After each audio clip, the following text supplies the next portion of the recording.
कांग्रेस सत्ता में आई तो यूसीसी की जगह कम्युनल वायलेंस बिल लेके आएगी, जहां पत्थर कोई भी फेंके मुकदमा तो हिंदू पे ही चलेगा।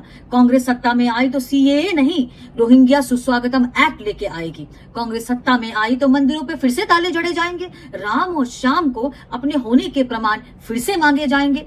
कांग्रेस सत्ता में आई तो लव जिहाद को गंगा जमुनी तहजीब का नाम दे देगी और किसी जिहादी फैक्ट चेकर को इनाम भी शायद थमा देगी। कांग्रेस सत्ता में आई तो घोटालों का बोलबाला तो होगा ही। कांग्रेस सत्ता में आई तो बहुसंख्यकों को अपने उपनाम लगाने से पहले सोचना होगा। कांग्रेस सत्ता में आई तो अपनी संपत्ति से भी बेदखल होना होगा। कांग्रेस सत्ता में आई तो देश पे देश के लोगों का नहीं, विदेशी ताकतों का राज होगा। कांग्रेस सत्ता में आई तो देश में नई शिक्षा नीति नहीं, वही पुरानी मुगलों वाली संस्कृति फिर से लागू होगी। कांग्रेस सत्ता में आई तो औरंगजेब फिर से महान बनेगा। कांग्रेस सत्ता में आई तो बॉलीवुड फिर से मुगलों का गुणगान करेगा।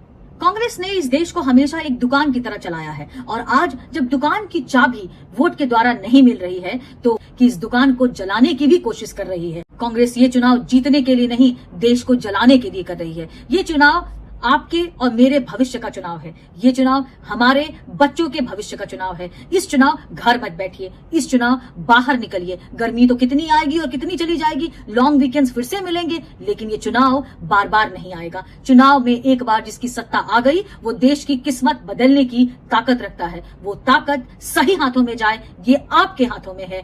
Please vote wisely.